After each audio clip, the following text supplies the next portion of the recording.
بسم اللہ الرحمن الرحیم۔ السلام علیکم۔ دیوار شب بائی عالیہ بخاری۔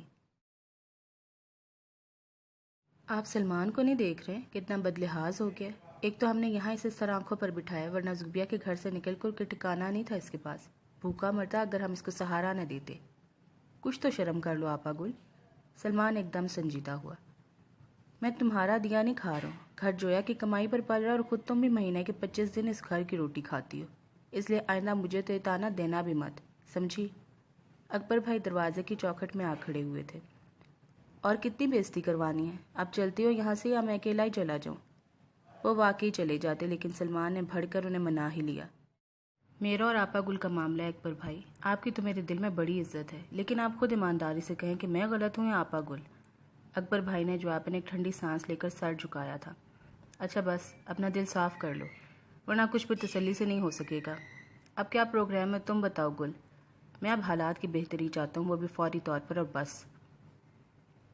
آہستہ آہستہ وہی ٹھوک بجا لانے والی کیفیت اظہار صاحب کے لہجے میں ابھر رہی تھی، جو صرف آپا گل کے حق میں جاتی تھی۔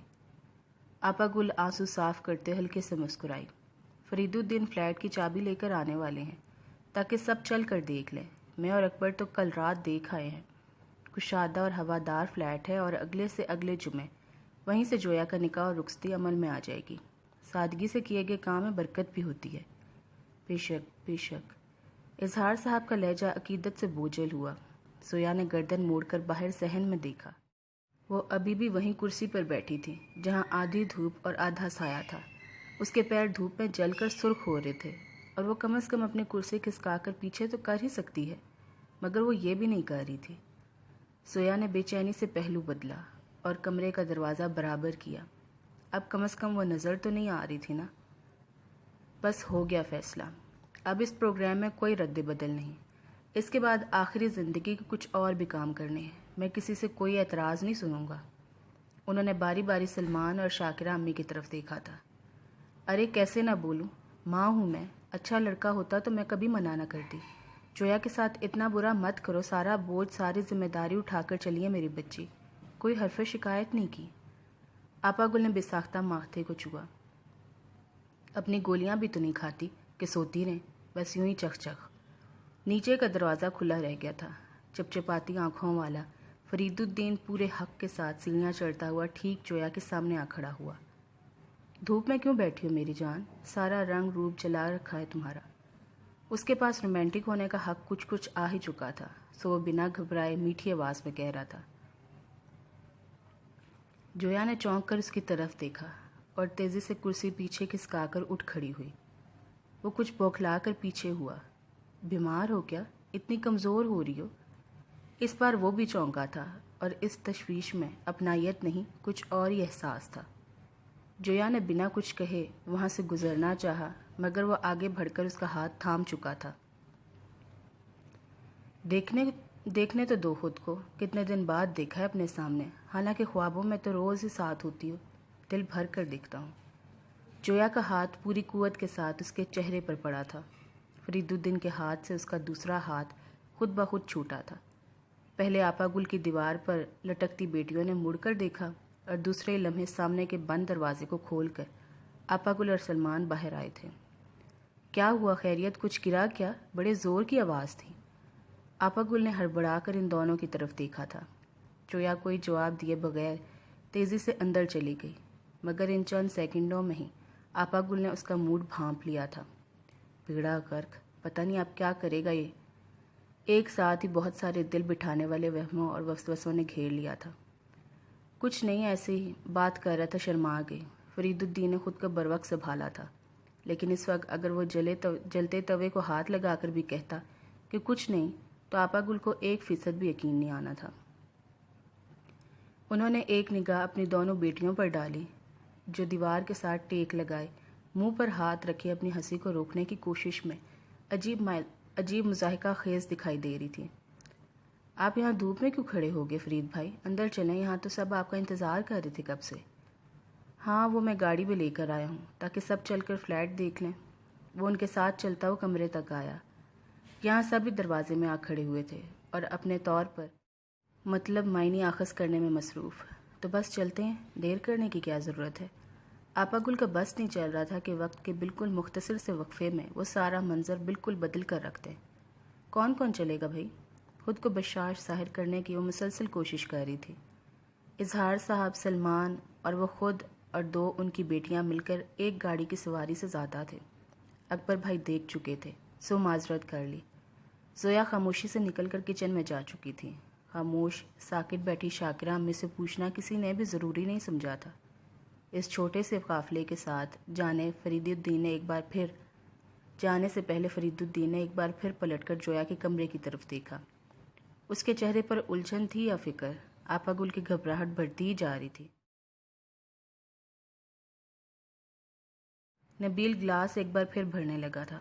زرتاج نے ایک تنبیہ کرتی نگاہ نبیل پر ڈالی۔ تم بہت پینے لگے ہو نبیل، اور وہ بھی گھر میں۔ سالار نے دیکھ لیا تو پتہ نہیں وہ کیا حشر کرے گا۔ یاد ہے نا ایک بار اس نے تمہارے دوستوں کے سامنے کیا ہنگامہ کھڑا کیا تھا؟ نہ صرف کراکری بلکہ کمرے کا قیمتی فرنیچر اور کارپیٹ پردے تک باہر ڈلوا دیے تھے۔ زرتاج کے لہجے میں گھبراہٹ تھی۔ اندر سے لاک ہوئے کمرے کو بھی انہوں نے ایک بار سے زائد چیک کیا تھا۔ نبیل نے ناگواری سے انہیں دیکھا اور ہاتھ میں تھاما ہوا گلاس ایک سانس میں پیتا چلا گیا۔ تم بہت وہمی ہوتی جا رہی ہو زرتاج، اور بزدل بھی۔ کچھ سال پہلے والا روب دبدبا کھو سا گیا ہے۔ ایک ٹھنڈی سانس زرتاج نے دل کی گہرائیوں میں دبائی۔ کیا ہوا؟ وہ ان کے اترے ہوئے چہرے کو دیکھ کر پوری کمینگی کے ساتھ مسکرایا۔ کچھ نہیں۔ وہ اس کے قریب آ بیٹھی تھی۔ سامنے رکھی میز پر دونوں پاؤں پھیلائے وہ پورے مالکانہ استحقاق کے ساتھ اس عالیشان بیڈ روم میں بیٹھا تھا۔ زرتاج کو آج کل وہ زمانہ شدت سے یاد آنے لگا تھا جب انہوں نے نبیل سے نئی شادی کی تھی۔ اس وقت وہ یکسر مختلف تھا۔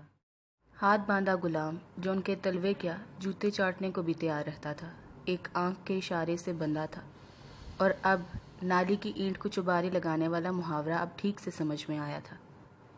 لگتا ہے تمہیں مجھ پر سخت غصہ آ رہا ہے۔ مسکراتے ہوئے وہ 100% درست اندازہ لگا رہا تھا۔ نہیں تو آج تو میرے لیے بہت خوشی کا دن ہے۔ خود پر بمشکل قابو پاتے ہوئے مسکرائی۔ آخرکار اس منحوس کیس سے اب تمہاری جان ہمیشہ کے لیے چھٹ چکی ہے، جس نے ہماری نیندیں اڑا رکھی تھی۔ میری نہیں، صرف تمہاری۔ مجھے کوئی فرق نہیں پڑتا تھا۔ مجھے ایسی چیزوں سے نپٹنا اچھی طرح آتا ہے۔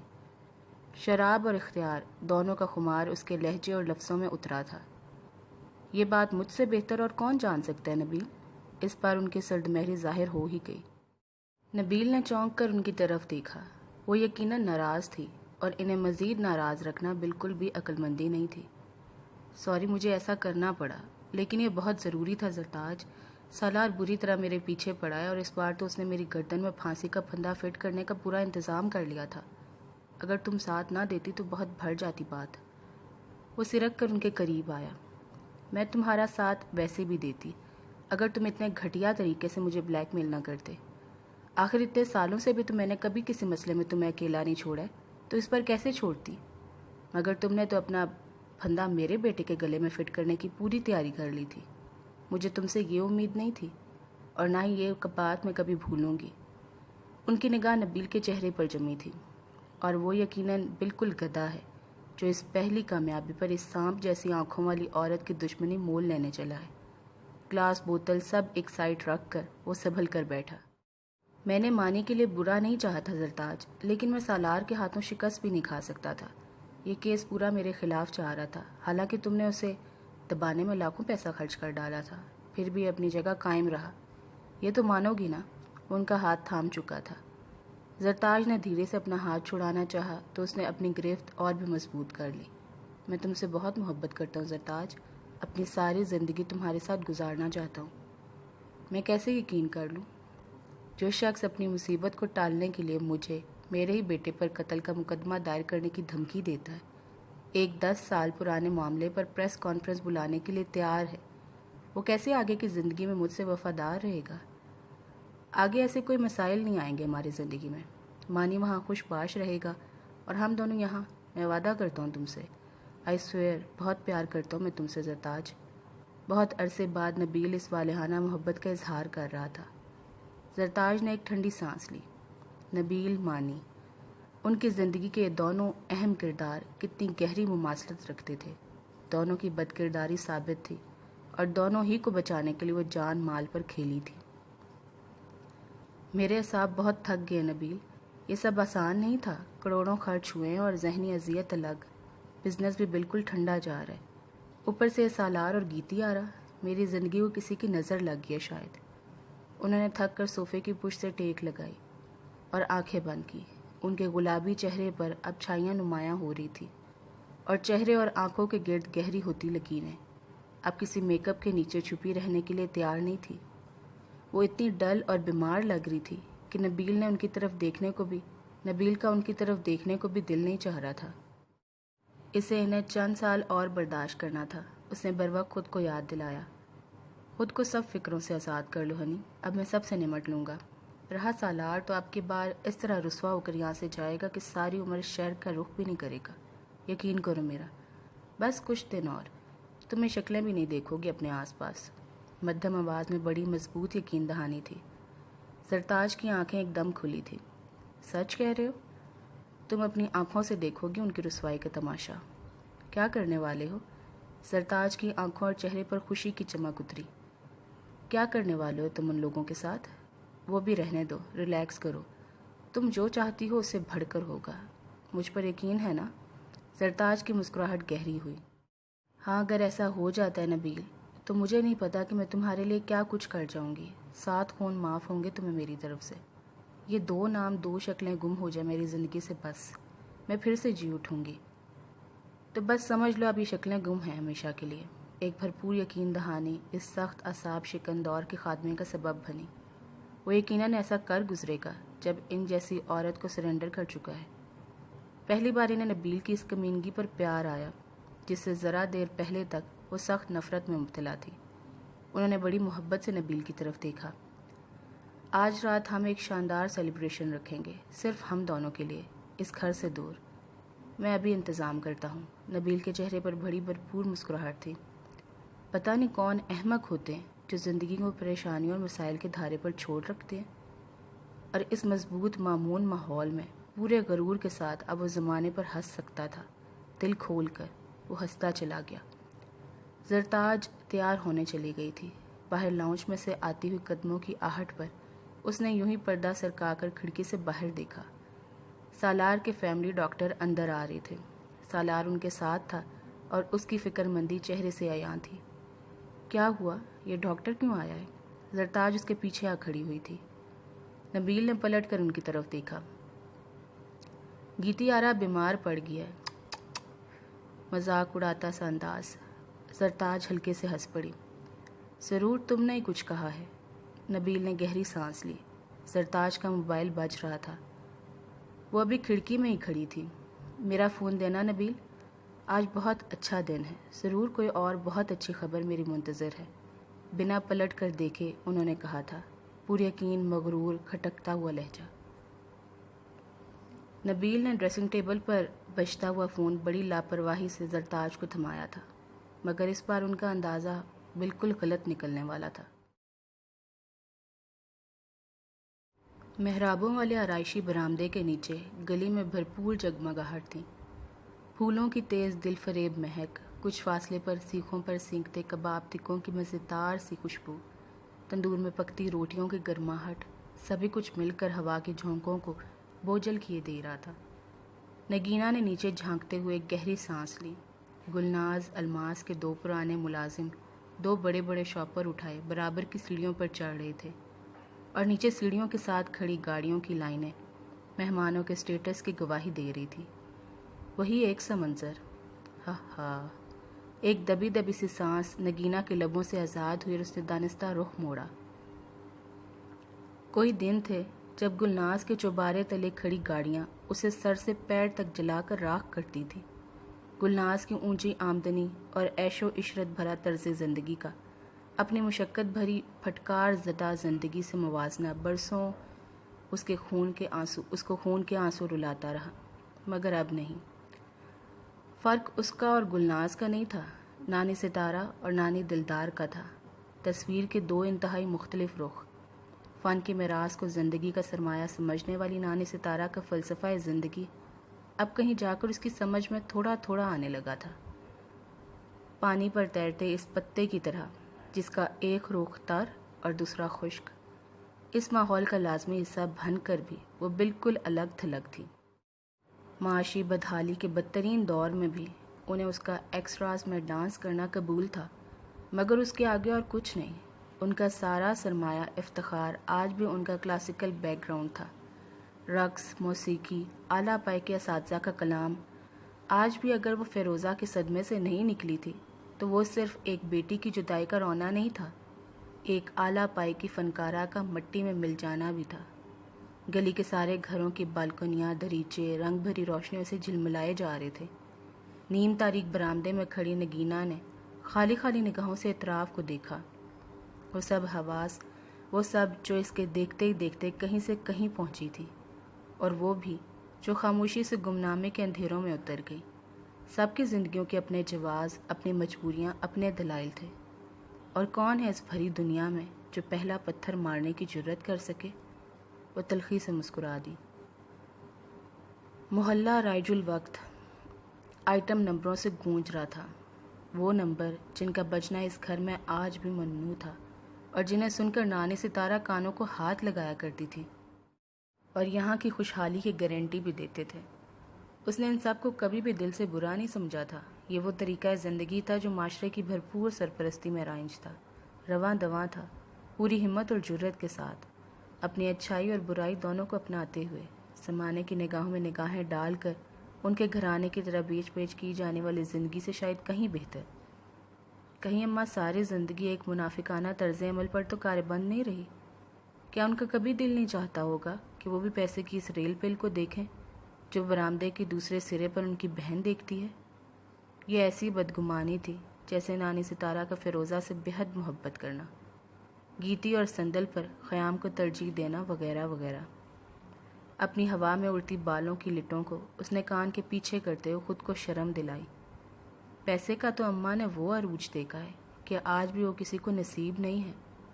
بڑی بات ان کے اصول، ان کا صبر، روایت سے جڑے رہنے کی مضبوطی ہے، اور جو بھی ہے انہی کی جوتیوں کا صدقہ۔ اس کا دل ایک دم ہی بھر آیا، ہتھیلی سے رگڑ کر آنکھیں خشک کی اور واپس اندر مڑ گئی۔ سندل استاد فراغت بیگ کے کمرے میں بیٹھی نظر آ رہی تھی۔ آج وہ بڑی دیر سے ان کے پاس بیٹھنی نہ جانے کون سے مسائل حل کر رہی تھی۔ نگینہ کو دیکھ کر اچھا لگا، وہ کم از کم اپنی خود ساختہ تنہائی سے تو باہر آ رہی تھی۔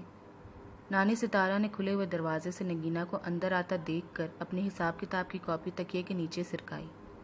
بہت دیر بعد دیکھا تمہیں، کہاں تھی شام سے؟ آج بہت دن بعد گھر سے نکلی تھی نا اماں، آتے آتے تھک گئی، ذرا دیر کے لیے لیٹی تو پھر آنکھ ہی لگ گئی، تھوڑی دیر پہلے ہی اٹھی ہوں، سادہ سے لہجے میں کہتے ہوئے وہ ان کی پائنتی کے قریب بیٹھ گئی۔ نانی ستارہ نے ذرا غور سے اس کے چہرے کی طرف دیکھا۔ اس کے چہرے پر اب بھی تھکن کے آثار تھے۔ آج وہ اسٹوڈیو گئی تھی کام کے سلسلے میں، اپنے پرانے تعلقات کو چیک کرنے کے لیے۔ پتہ نہیں کیا بنا، نانی ستارہ نے اس کے چہرے سے اندازہ لگانا چاہا۔ لوگ اب سندل کی ماں کی حیثیت سے دیکھنے لگے اماں، کہتے ہیں کہ سندل نے کچھ عرصے میں خاصا پیسہ بنا لیا ہے، بظاہر عزت دے کر ملے، مگر کام کے لیے منہ سے بھاپ تک نہ نکالی۔ تم خود سے خواہش کا اظہار کر دیتی، اس میں کوئی برائی نہیں ہے۔ آرٹسٹ تو ہمیشہ آرٹسٹ ہی رہتا ہے، اور جن کے بچے فیلڈ میں کام کر رہے ہیں، کیا وہ ماں باپ گھر بیٹھ گئے ہیں؟ نانی ستارہ کو اس کا رکا رکا سا انداز اچھا نہیں لگا۔ نگینہ کی آنکھوں میں ہلکی سی چمک اتری۔ ٹھیک کہتی ہیں آپ، میں تو سوچ رہی تھی کہ اگر انڈسٹری والے نہیں پوچھ رہے تو بہتر ہے کہ ٹی وی کا رخ کیا جائے۔ آج کل وہاں بھی کام زیادہ ہو رہا ہے اور معاوضہ بھی اچھا مل رہا ہے۔ فلمیں بھن کون سی ایسی زیادہ رہی ہیں؟ نانی ستارہ نے پرسوچ انداز میں سر ہلایا۔ یہ بھی اچھا ہے، سالار سے بات کرتی ہوں، اس کے ریڈیو ٹی وی پر تعلقات بہت ہیں۔ نہیں اماں، وہ ان کے خاموش ہوتے ہی تیزی سے بولی، سالار سے نہیں، اچھا نہیں لگتا، پتہ نہیں گیتی کو شرمندگی ہو میرے کام پر، سالار بھی تو آخر بڑا آدمی ہے، کوئی اسے حوالہ دے، میں خود ہی کچھ کرتی ہوں۔ اس کے چہرے اور انداز میں اضطراب تھا۔ نانی ستارہ نے ہمدردی سے اس کو دیکھا، وقت کے ساتھ وہ بھی تو بدلی تھی۔ مصلحتوں جوازوں کو ٹھوکر پر ساری زندگی رکھنے کے بعد گیتی کی شادی ایک خاموشی سے بدلاؤ کے سبب بنی تھی۔ گیتی سے بات ہوئی تمہاری؟ نہیں، 2-3 دن پہلے ہوئی تھی۔ میں خود زیادہ نہیں کرتی، بے خیالی میں کوئی اچھی بری بات منہ سے ہی نہ نکل جائے، اور وہ وہاں اتنی دور ہماری وجہ سے پریشان ہوتی رہے۔ وہ تو ہے، نانی ستارہ نے دھیرے سے کہا، مگر پھر بھی کبھی کبھی سوچتی ہوں کہ اگر سالار ہمارا کوئی مستقل بندوبست کروا دے تو، مگر ہمت جواب دے دیتی ہے کچھ کہتے ہوئے۔ میں تو دعا کرتی ہوں کہ اللہ سندل کو عقل دے کہ سندل کو آتا دیکھ کر انہوں نے دانستہ بات ادھوری چھوڑی۔ کیا باتیں ہو رہی ہیں؟ وہ قریبی کرسی پر بیٹھتے ہوئے پوچھ رہی تھی۔ آج بہت دنوں بعد اس نے خود سے گھر والوں میں کوئی دلچسپی ظاہر کی تھی۔ پہلے استاد جی اور اب نگینہ ہلکے سے مسکرا دی۔ ایسے ہی ادھر ادھر کی باتیں کر رہے تھے، مگر وہ اس سے نہیں، نانی ستارہ سے مخاطب تھی۔ آپ نے کیا میرے لیے بالی سے کوئی بات کی تھی؟ نہیں تو، حالانکہ میرا ارادہ تھا، مگر نگینہ نے منع کر دیا۔ نانی ستارہ نے فی الفور نگینہ کو بچانا چاہا۔ کمرے میں چند لمحوں کی خاموشی چھائی۔ نگینہ کے دل زوروں سے دھڑکا تھا، شاید اسے یہاں سے اٹھ جانا چاہیے تھا، مگر وہ فی الفور اس کا ارادہ بھانپ چکی تھی۔ مجھے آپ سے بات کرنا ہے امی۔ اس کا لہجہ اور چہرہ دونوں بے تاثر تھے۔ نگینہ کو اس پر ٹوٹ کر پیار آیا۔ ماں صدقے، کیا بات کرنا ہے؟ آپ بالی کے پاس گئی تھی میری طرف سے معافی مانگنے، درخواست کرنے کہ کوٹھی کی فروخت کے پیسے میں سے کچھ پیسہ وہ مجھے معاف کر دے، اگلی فلم میں مجھے چانس دے۔ اس کی نگاہ نگینہ کے چہرے پر جمی تھی۔ کون بدذات کہتا ہے کہ میں وہاں گئی تھی؟ یوں ہی جھوٹا الزام لگا رہے۔ ہے کون؟ نام تو بتاؤ۔ اس کا چھوٹی موٹی ایکٹریس ہونا کام آیا تھا، مگر وہ ثبوت لیے ہوئے تھی۔ مجھے خود بالی نے فون کر کے بتایا ہے۔ نگینہ کے لب نیم واہ ہوئے اور نگاہ نے سندل کے چہرے پر سے نانی ستارہ کی طرف سفر کیا۔ وہی تھی جو اسے سندل کے پھٹ پڑنے والے غصے سے بچا سکتی تھی۔ اور آج آپ نے پھر اسٹوڈیو کا رخ کیا تھا، کام مانگنے کے واسطے؟ سندل کی انکوائری ختم نہیں ہوئی تھی۔ ملنے گئی تھی پرانے لوگوں سے، گھر میں پڑے پڑے دل گھبرا رہا تھا۔ مجھے کیا ضرورت ہے کام مانگنے کی؟ ساری عمر کام کیا، اب تو دل ہی بھر گیا میرا۔ نگینہ نے خود پر قابو پا لیا تھا، سو اس الزام کی سنگینی کو کم کرنا آسان ہوا تھا۔ اس کا مطلب ہے کہ آپ گئی تھی، وہ آہستہ سے بولی۔ اس کے چہرے سے ابھی تک یہ اندازہ نہیں ہو پا رہا تھا کہ وہ ناراض ہے۔ نانی ستارہ ہلکے سے کنکاری۔ چلو اگر گئی بھی تھی تو کیا جرم کر دیا، اور کام بھی اگر کرے گی تو اس میں کیا برائی ہے؟ آخر کرتی آئی ہے پہلے بھی۔ ٹی وی پر دیکھو تو ساری پرانی اداکارائیں نظر آتی ہیں آج کل۔ وہ خود اپنے وقت کی نامور ہیروئنیں تھیں، آج ٹی وی پر کریکٹر رول کر رہی ہیں، ہے نا؟ تو نگینہ بھی کر لے گی تو کون سا فرق پڑنے والا ہے؟ فرق تو بڑا ہے نانی، اور یہ آپ بھی جانتی اور امی بھی۔ ناموروں کی اپنی دنیا ہوتی ہے، وہ جہاں جاتے ہیں اپنی دنیا ساتھ لے کر جاتے ہیں، کوئی سوال کوئی انگلی نہیں اٹھتی۔ لیکن امی بیچاری۔ نگینہ نے چونک کر اس کی طرف دیکھا۔ وہ خود کو کنٹرول کرنے کی کوشش کر رہی تھی، مگر اس کی آنکھوں میں اترتی نمی نگینہ سے چھپی نہ رہ سکی۔ مجھے پتا ہے کہ اب آپ کے پاس پیسے نہیں ہیں، لیکن پھر بھی، اس نے ہتھیلی سے رگڑ کر آنکھیں خشک کرنی چاہی۔ کسی اور کا نہ صحیح، گیتی کا خیال کر لیں، بڑے آدمی کی بیوی ہے، وہاں شہر میں عزت نام کما کر بیٹھا ہے اس کا شوہر۔ کیا کہیں گے لوگ؟ یہ ہے سالار کی ساس، یہ؟ نگینہ کا سر خود بخود جھکا تھا۔ مجھے پتا ہے کہ آپ قصوروار نہیں ہیں، میں ہی ناشکری ہوں، مگر گیتی بہت کم ہمت ہے امی، وہ خود پر اٹھائے گئے سوال برداشت نہیں کر سکے گی، رو رو کر جان کھلاتی رہے گی، یا پھر ہم دونوں میں سے کسی ایک کو تو اپنی زندگی جی لینے کا حق ملنا ہی چاہیے نا امی۔ سندل کہیں دور گم تھی اور چہرے پر پانی کے چمکتے چند قطرے۔ سالار نے گیتی کے ماتھے پر ہاتھ رکھا۔ بخار ابھی بھی تیز تھا، تھوڑی دیر پہلے دی جانے والی دوا کا اثر ابھی پوری طرح نہیں ہوا تھا۔ سائڈ ٹیبل پر رکھے برف ملے پانی میں سے اسے دوسری پٹی نکال کر اس کے ماتھے پر رکھی۔ گیتی کی آنکھیں تھوڑی سی کھلی تھیں۔ سالار محبت سے اس کے بالوں پر ہاتھ پھیرتے ہوئے ہلکے سے مسکرایا۔ گیتی کی آنکھوں میں پھر سے آنسو بھرے ہوئے تھے۔ اب ایک آنسو نہیں، آج رو رو کر کتنا تیز بخار چڑھا چکی ہو پہلے ہی تم۔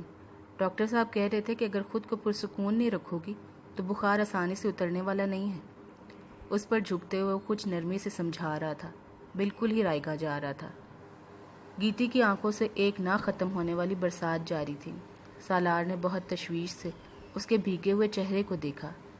آج جب وہ کورٹ سے واپس آیا تھا تو وہ اسے تیز بخار میں جلتی ہوئی ملی تھی، اور اسے دیکھتے ہوئے جس طرح اس کے کندھے سے لگ کر روئی تھی، سالار اب تک اس کے لیے کوئی وجہ نہیں ڈھونڈ سکا تھا، اور وہ خود سے کچھ بتانے کے لیے بالکل بھی تیار نہیں تھی۔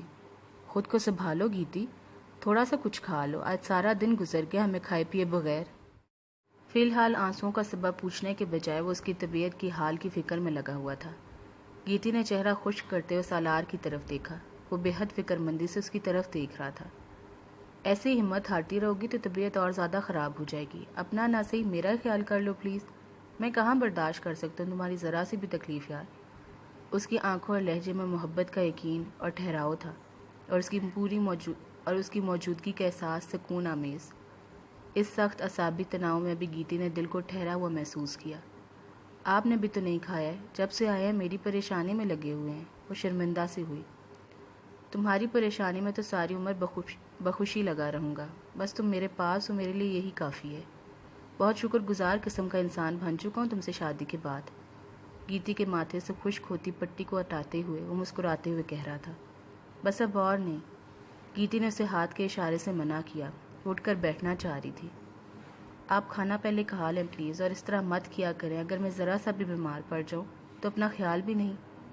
میرا خیال رکھنا تمہاری ذمہ داری ہے، اس لیے بیمار پڑنے سے پہلے سوچ لیا کرو کہ میرا حال کیا بن سکتا ہے تمہارے بغیر۔ اس کے پیچھے تکیے رکھتے ہوئے اس نے تیزی سے گیتی کی بات کاٹی تھی۔ ایسا تو نہ کہیں۔ گیتی نے بے بسی سے اس کی طرف دیکھا۔ بیمار تو آدمی کبھی بھی پڑ سکتا ہے، تو اس کا یہ تو مطلب نہیں کہ آپ بھی۔ وہ اس کی بات کو نظر انداز کرتا اور انٹرکام پر کچن میں کچھ کھانے کی ہدایات دے رہا تھا۔ گیتی چپ چاپ اس کی پشت کو دیکھے گئی۔ کتنا بھلا اور پیارا شخص تقدیر نے اس کی قسمت میں لکھا تھا، اور جواباً وہ اس کے لیے کیا تھی؟ تہمت، بدنامی، ذلت اور بدنصیبی۔ نچلے ہونٹ کو دانت تلے سختی سے دباتے ہوئے اس نے ان گھنی گھنی سسکیوں کو اندر ہی کہیں اتارا۔ وہ پھر سے اس کے پاس آ کر بیٹھ چکا تھا۔ کیا دیکھ رہی ہو؟ محبت سے گیتی کے چہرے کو چھوتے ہوئے پوچھ رہا تھا۔ گیتی نے ہلکے سے نفی میں سر ہلایا۔ سالار نے بہت غور سے اس کے چہرے کو دیکھا۔ اس میں کچھ شک نہیں تھا کہ وہ آج ہمیشہ سے زیادہ پریشان اور دکھی تھی، مگر وہ پوری کوشش سے مستقل نظر انداز کیے جا رہا تھا۔ پچھلے کئی دنوں سے وہ اسی طرح فکر مند اور آنکھوں میں آنسو لیے کئی بار نظر آئی تھی، مگر کچھ بتانے کے لیے تیار بھی تو نہیں تھی۔ مگر آج تو کچھ زیادہ ہی۔ اب میں تم سے کچھ نہیں پوچھوں گا گیتی، اس وجہ کو میں خود ڈھونڈ لوں گا جو تمہارے دکھ کا سبب بنی ہے۔ یہ میری محبت کا تقاضا بھی ہے اور اللہ کی طرف سے عائد کردہ فرض بھی کہ اس نے تمہاری نگہبانی مجھے سونپی ہے۔ گہری خاموشی کے ساتھ اس نے خود کو یاد دلایا۔ گیتی نے خود پر جمی اس نگاہ سے کنفیوز ہو کر ذرا سا رخ موڑا۔ دروازے پر دستک ہو رہی تھی۔ ملازم کھانے کی ٹرے لیے کھڑا تھا۔ سالار لے کر اندر مڑنے لگا تھا کہ وہ ہلکے سے بولا، آپ سے کچھ بات کرنی تھی سر۔ ہاں کہو۔ سالار نے چونک کر اس کی طرف دیکھا۔ کچھ ہوا ہے سر؟ میرا مطلب ہے کہ زرتاج میڈم اور نبیل صاحب گھبرائے ہوئے ہیں، پریشانی پھیلی ہوئی ہے نیچے بہت زیادہ۔ میں یہی بات آپ کو بتانا چاہ رہا تھا۔ یہ ایک خاموش طبیعت اور وفادار ملازم تھا جس نے کچھ بھی مالک کے علم میں لانا ضروری سمجھا تھا۔ شکریہ تمہارا عبدل، میں دیکھ لوں گا کیا ہوا ہے۔ اگر کوئی نیچے آتا جاتا ہے تو مجھے آ کر بتا دینا۔ اس نے نرمی سے ملازم کو ہدایات دی اور دروازہ بند کر کے اندر چلا گیا۔ کیا ہوا؟ کچھ نہیں۔ آج عدالت میں دلائل ختم ہو گئے ہیں۔ 4 دن بعد فیصلہ آ رہا ہے، شاید اس لیے مخالف کیمپ میں سخت بے چینی پھیلی ہوئی ہے۔ عبدل یہی بتا رہا تھا کہ زرتاج میڈم اور نبیل بڑے پریشان ہیں آج کل۔ چھوڑو تم کھانا کھاؤ، یہ ہمارا درد سر نہیں ہے۔ جس نے جو ظلم کمایا ہے وہ اس کے انجام سے کیسے بچ پائے گا؟ وہ 100% پر یقین تھا۔ گیتی خاموش نگاہوں سے اسے دیکھے گئی۔ آپ کو لگتا ہے کہ اسے ضرور سزا ملے گی؟ ہاں، 110%۔ سارے ثبوت اس کے خلاف ہیں۔ روزی نبیل کی درندگی کا شکار ہوئی، یہ بات ثبوت کے ساتھ ثابت ہو چکی ہے، اور اس کا پچھلا ریکارڈ بھی اس کی بدکرداری اور غنڈہ گردی کے واقعات سے بھرا ہوا ہے۔ وہ انتہائی نچلے درجے کا شخص ہے۔ تم نے سنا نہیں کہ اس نے زری کو اپنی سگی بہن کو کئی بار فروخت کرنے کی ٹھانی تھی؟ وہ تو اس کی قسمت اچھی تھی کہ نبیل کی کمینگی کے اور کتنے ثبوت درکار تھے آخر؟ اور اس جیسے کتنے بھیانک لوگ معاشرے میں درندہ دندناتے پھرتے ہیں، کھلے عام انسانیت کی وہ تذلیل کرتے ہیں، روح کانپ اٹھتی ہے۔ گیتی کا اس سارے سسٹم پر چیخ مار کر رونے کا دل چاہا، جہاں قانون کی سرپرستی میں ہر ظلم روا ہے۔ سالار اس کی پلیٹ میں کھانا نکال رہا تھا۔ ظالم ہمیشہ ضرورت سے زیادہ بے خوف ہوتا ہے، اور اسے کبھی نہیں لگتا کہ کوئی اس سے بھی پوچھنے والا ہے۔ یہ خدا سے منکر لوگوں کا شیوا ہے گیتی۔ ظلم کے لیے بھرنے والے ہاتھوں سے کہیں پہلے ان کے دلوں سے خدا کا خوف یکسر مٹتا ہے، ورنہ اتنے بڑے پہاڑ کیسے ڈھائے جا سکتے ہیں؟ کچھ جذبات سا ہو کر وہ ذرا خاموش ہوا۔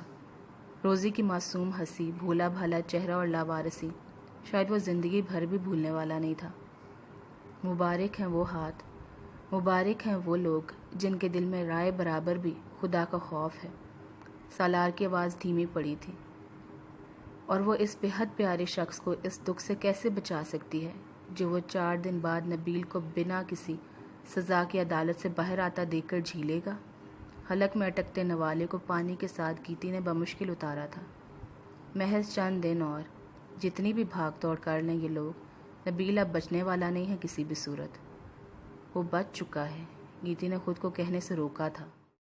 فیصلے کے بعد راجو زری کو لے کر اپنے گاؤں جائے گا اور میں تمہیں لے کر اپنے سسرال۔ بہت دن ہو گئے ہیں، نانی تو سوچتی ہوں گی کہ میں تمہیں لے کر فرار ہو چکا ہوں کہیں دور۔ وہ مسکرا رہا تھا اور اس کا دل رکھنے کے لیے گیتی بھی۔ بس اتنا ذرا سا؟ وہ اسے کھانے سے ہاتھ کھینچتے ہوئے دیکھ کر اس کی پلیٹ میں مزید کچھ ڈالنے لگا تھا، مگر گیتی نے دھیرے سے اس کا ہاتھ تھاما۔ بس واقعی اب اور نہیں، پھر کھا لوں گی۔ ٹھیک ہے، پھر چائے پیتے ہیں۔ اسے کھانے کے بعد چائے کی عادت تھی۔ وہ گیتی کو چھوڑ کر جانا نہیں چاہ رہا تھا، لیکن بار بار اپنے ذاتی کاموں کے لیے ملازموں کو نیچے اوپر کی دوڑ لگوانا بھی اسے کبھی پسند نہیں رہا تھا۔ سیڑھیوں پر اسے ٹرے لے کر آتا دیکھ کر عبدل تیزی سے اس کے قریب آیا۔ آپ نے کیوں تکلیف کی سر؟ میں اوپر آ کر لے جاتا۔ کوئی بات نہیں عبدل، بہت شکریہ تمہارا۔ اب ذرا چائے لے آؤ پلیز، وہ کہتا ہوا مڑنے لگا تھا کہ کسی عجیب سے احساس نے اسے رکنے پر مجبور کیا۔ کون تھا جو گھٹے گھٹے سے انداز میں رو رہا تھا، بہت بے قراری کے ساتھ؟ میڈم زرتاج کے بیٹے کا بہت بڑا ایکسیڈنٹ ہوا ہے لندن میں، مجھے نبیل صاحب کے ملازم نے بتایا، ابھی بتانے ہی آ رہا تھا میں آپ کو۔ کیا؟ سالار نے بے یقینی سے اس کی طرف دیکھا۔ ملازم کا سر ہلکے سے اس بات میں ہلا تھا۔ او خدایا! وہ چند لمحے عجیب متضاد سی کیفیت میں گھرا وہیں کھڑا رہا۔ مانی، جسے اس نے آخری بار تب دیکھا تھا جب وہ ایک نوعمر سا لڑکا تھا، بے حد لاڈلا خود سر، اپنی ماں کی شہ پر دل بھر کر اس کی بے عزتی کرنے والا۔ وہ دن جب زرتاج اسے مانی کے جوتے پالش کروانے اور کپڑے استری کرانے سے لے کر اس کی جھوٹی پلیٹ کی بخشش کیا کرتی تھی، اور وہ تیز تیز دھڑکتے دل کے ساتھ خوف میں گھرا ہر وہ کام کیے جاتا تھا جس کا حکم ملتا تھا، پھر بھی بری طرح چڑھتا تھا۔ ایک طویل عرصے بعد اچانک اس زندگی کے اس تاریک ترین دور نے لاؤنج کی سیڑھیوں پر اسے گھیرا۔ وہ سارا وقت جو وہ بھولنے سے بھی یاد نہیں کرنا چاہتا تھا، رونے کی وہ آواز اب بلند ہو رہی تھی۔ سالار نے ایک گہری سانس لے کر خود کو کمپوز کیا اور نیچے اتر آیا۔ لاؤنج کے بڑے صوفے پر بیٹھی ہوئی زرتاج کی روئی ہوئی حالت اسے کچھ فاصلے سے نظر آئی تھی۔ تھوڑی دیر میں اس کی آنکھیں سرخ ہو چکی تھیں اور چہرے کی کرختگی میک اپ بہہ جانے کے بعد اور بھی زیادہ نمایاں ہو رہی تھی۔ نبیل ان کے قریب کھڑا موبائل پر کوئی نمبر ملا رہا تھا۔